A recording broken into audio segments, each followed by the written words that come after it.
Hi, I stopped for fuel in this small township called Hawker. Just over there is the BP station,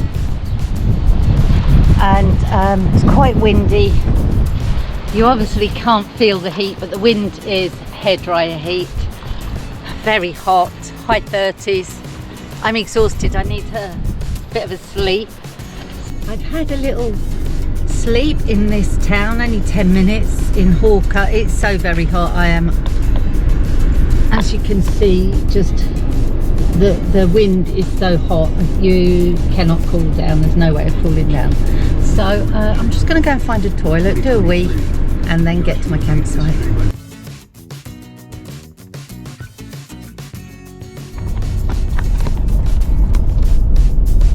Well, good morning to you. It's Monday morning and I'm here at Wilpena Resort. So I'm in the Flinders Ranges and I discovered that there is a resort. So it's a campsite, caravan site, and also they have cabins. Now I booked myself a camping spot and I wasn't that keen on it. It was, I suppose I got spoiled by the Mambray Creek bush camp being so bloody brilliant. This looked all a bit sanitized, so I went back to reception and I asked if they'd got a room. And so last night I spent it in this nice little room. It was really nice because it was still in the mid to high 30s but raining, and it gave me a chance to charge everything and to sleep. I went to bed at 6 o'clock and I slept all night till 6, so I really needed it. And it's got some beautiful gum trees opposite. The cockatoos are making a noise. Yeah, what a lovely forest this is. I've never seen bush with so many huge gum trees. I think it would be interesting to just take a look and see what's in here. So let's finish packing Madge, then we'll go for a little walk. It doesn't seem to be an official track. I wonder why they don't make one.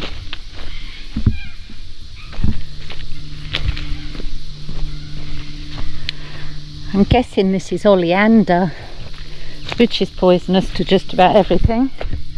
I'm guessing because it's so pretty. Very misleading. Now these gums are all in a line. There must have been a creek along here.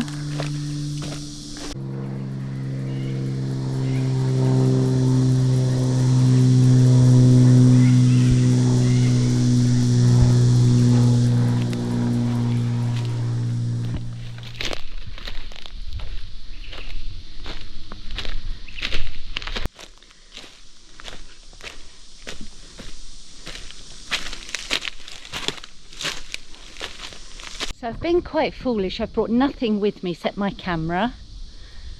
But I can still see my room.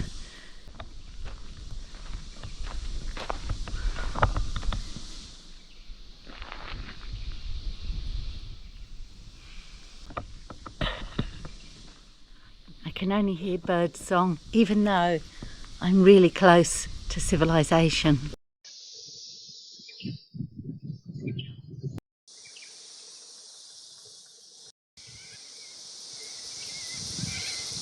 I'm just off to check out.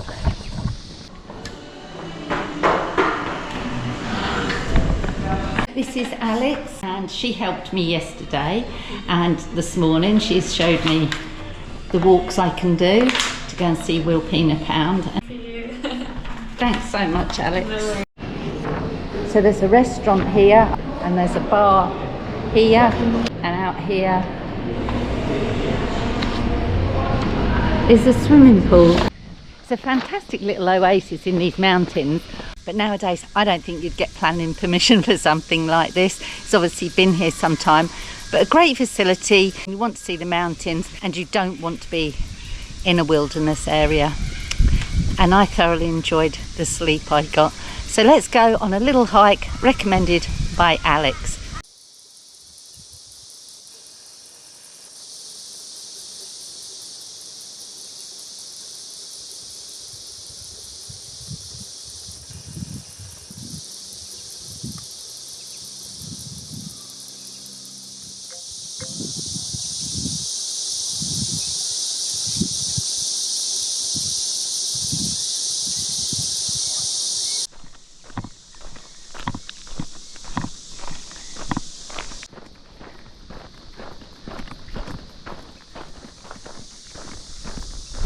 benefit of walking on a formed graded track is that I can walk and look around, and I don't have to be looking at the ground because there are very few trip hazards.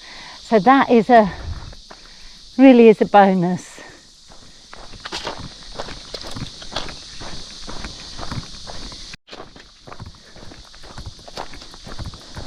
I wonder what the native Australians found here thousands of years ago. It's actually flowing a little bit.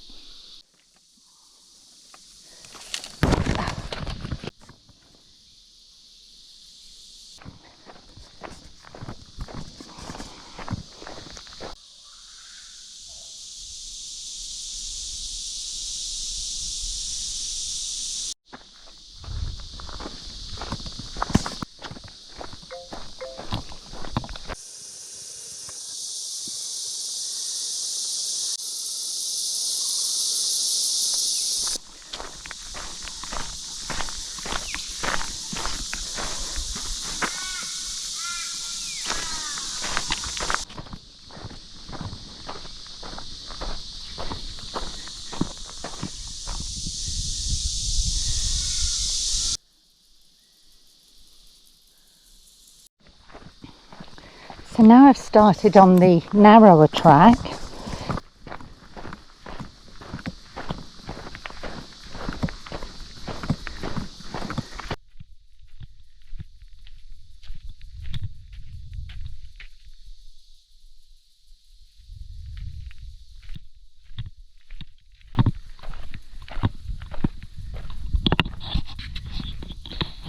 Looks like spiders have settled in here in these rocks, and this creek has been running all the way along to the water hole we saw earlier.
So I just stopped here to let a couple go because they just kept being near me.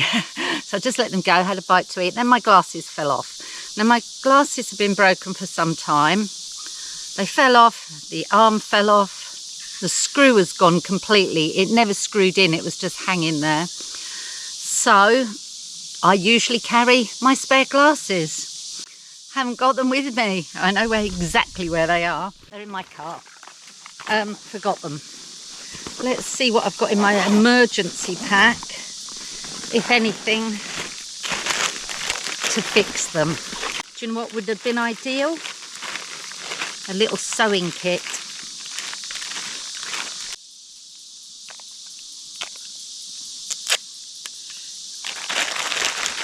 Yeah, I might put a little one of those miniature sewing kits in here, because that would have, just threading through the screw hole would have done the job. So I bought those frames online because I couldn't find anything in the opticians in Albury, in all 10 opticians, couldn't find round ones. So I bought them online, got the lenses put in locally, but the frames just kept breaking. Anyone from the UK? I'm doing a Jack Duckworth. Jack Duckworth was a UK soap character that always had a plaster holding his glasses together. I think it was in the middle actually. I'm not sure if it was on the side. Anyway, I fashioned a repair. That'll do until I get back. This isn't a strenuous hike. I'd be worried if it was and that I'd forgotten my spare glasses. So what I might do is, I've got some really old shitty glasses. I might put the shitty glasses in my emergency pack and leave them there all the time. That would be an idea, I think. Anyway, the people have gone. I'm all alone now. It's bloody lovely. I really, really am enjoying this little hike.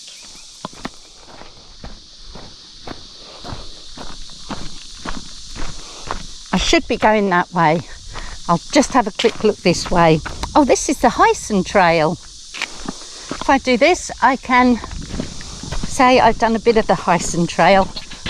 How exciting.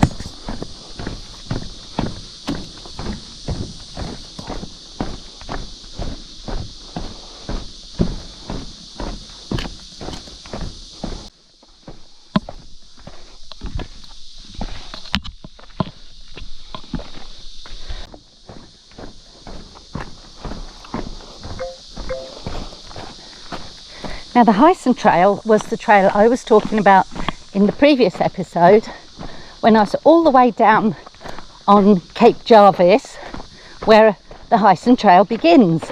So nearly 1,200 kilometres along, here we are, back on the Hyson Trail. There's a story here about a European girl, and now it's hard to pronounce because it isn't pronounced as it's spelt. These are the local indigenous. Adnia Manthana. That's how it's spelt, but it's more like Ayamantna. Animantna, something like that, how it's pronounced. And there's a story. I lived here as a girl. The rust in farm implements, the remains of the fruit trees, and the old house sure get me reminiscing. I was the youngest child of 5 boys and 4 girls. I came to the Pound when I was 12 years old to keep house for my elder brothers. We came here from Hawker with the intention of growing wheat because the Pound's rainfall is higher than the surrounding country. To everyone's surprise, our venture was successful, at the beginning anyway. Even though we had to cart everything in and out through the narrow gorge at the entrance to the Pound, the cleared patches where we grew our wheat are still visible today. So that is Jessie Hill, who came here at 12 years old. And this is Eileen Coulthard, Agyamantana.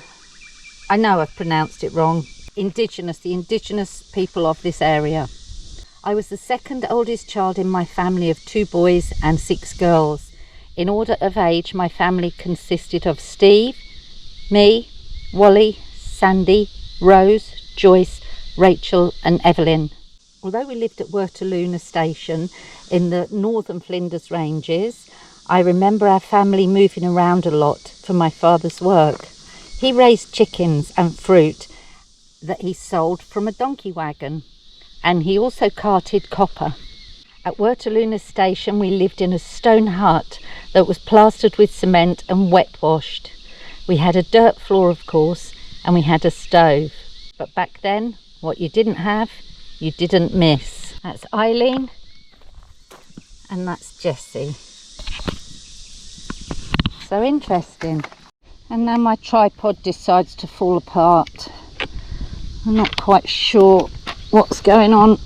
Okay, so I don't know how it goes. I'm going to leave that bit off. I cannot make it work.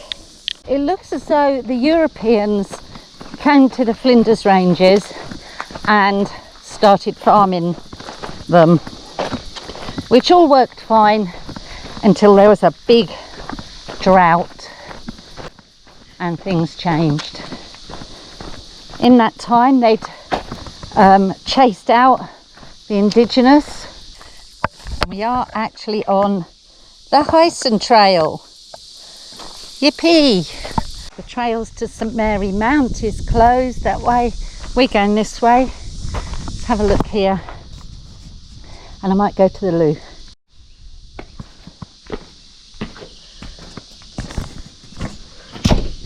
Locked. It looks like a bit of a museum to the farming on Wilpena Pound.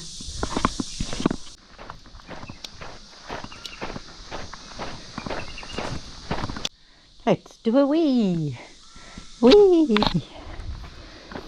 Now, for those of you that don't read the comments on my videos, which barely anyone does, when I asked the question, what was the water falling out of the trees onto me? Well, the consensus was cicada wee. Great. So I was being piddled on by cicadas. Wangara lookout to my right.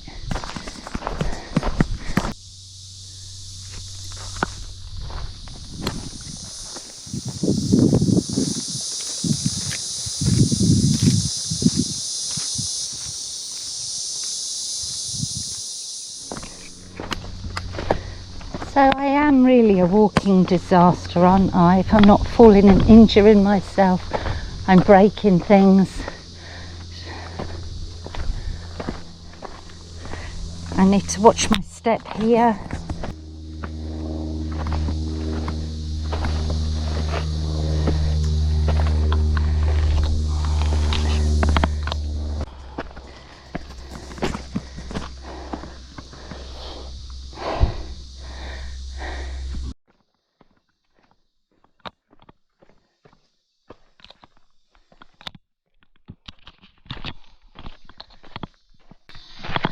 Now usually I'm walking on granite.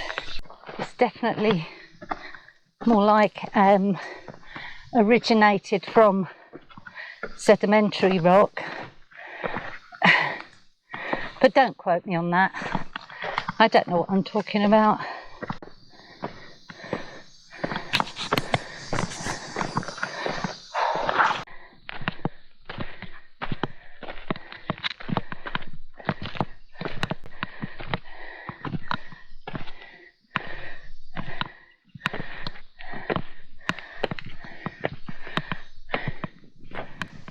Wilpena Pound and the Flinders Ranges, known to the indigenous as Ep.4 or meeting place, has a very complex geological past, and it is very interesting to geologists. I'll link above to a video that explains its fascinating past. So all around us is a rim. With this, what looks like us being in a crater, you think this might be a crater from an outer space object hitting the earth, but it's not. Or it looks like the caldera of a volcano. It's absolutely not. Now, what Wilpena Pound is an ancient mountain range that was folded and bent over and then eroded. Let's continue anyway and see what else there is to see.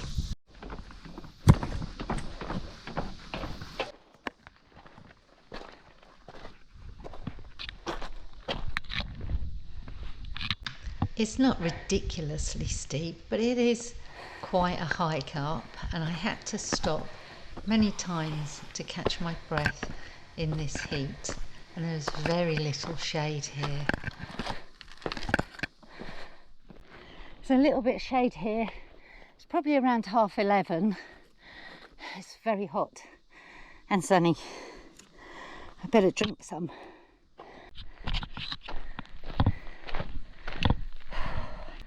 Oh crikey, it goes up some way yet. I've got to be careful. I mustn't trip. The rock I'm walking on is quartzite.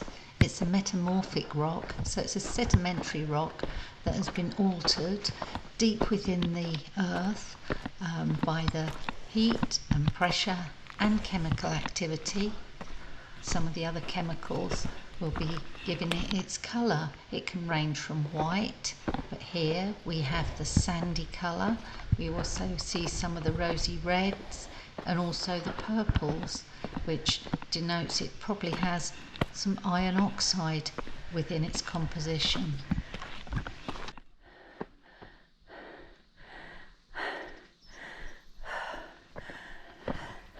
It's okay to walk on in the dry. I don't know about in the wet. Oh, my glasses are broke again.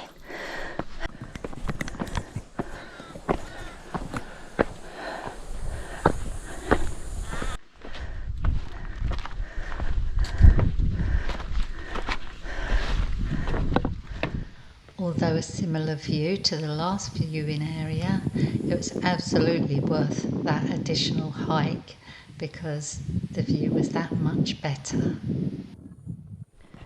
So there was a fantastic view of the rim from up there.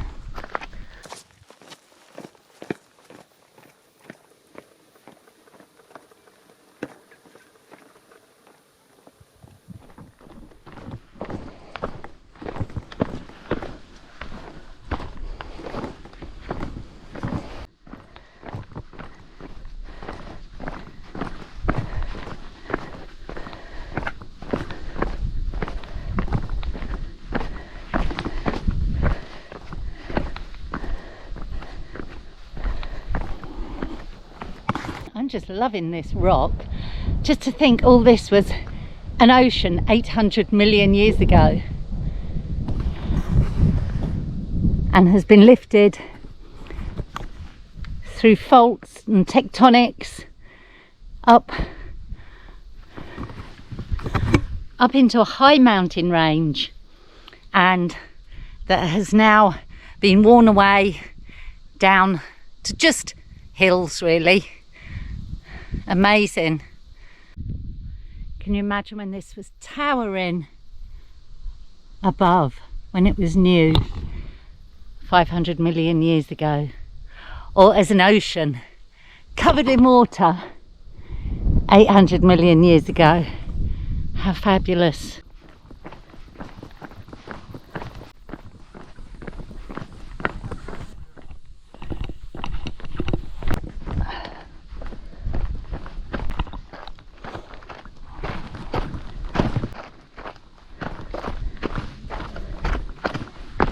So the walk from the resort to the hut, very easy, barely anything to trip on. If you continue up to view the rim, it then gets rocky. You're walking on natural rock. They've repaired it in some places, but mostly it's just natural rock slab. It's really nice. It's definitely worth doing. It's getting on for 1 o'clock already. I've taken ages, what with my glasses breaking, my tripod breaking. I need to decide what I'm going to do. I didn't want to hang around here much longer. There's lots more to see in the Flinders Ranges, obviously, lots and lots more. But my feeling is I want to go surfing again, but I don't know where.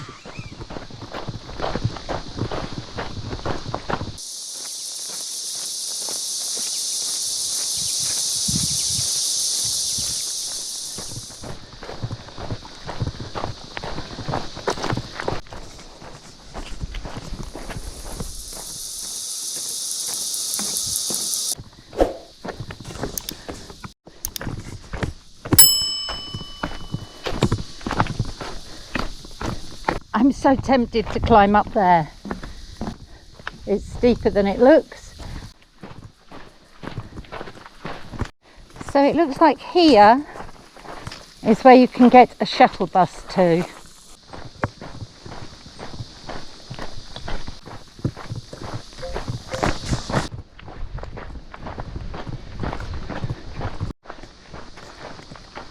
Okay, so I'm back off my walk. I've just put my smelly clothes in the washing machine here at the resort. So I've got to wait for that to wash and then I'll dry them and then I'll get off. I've just parked in the shade. It's very hot. It's sort of getting on for mid-30s now.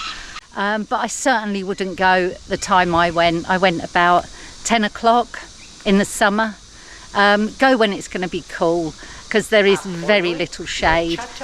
Anyway, I'm going to try and cool down, sort my stuff out and get this washing done. There's so many nice birds here, elusive little buggers. I can't catch them on film.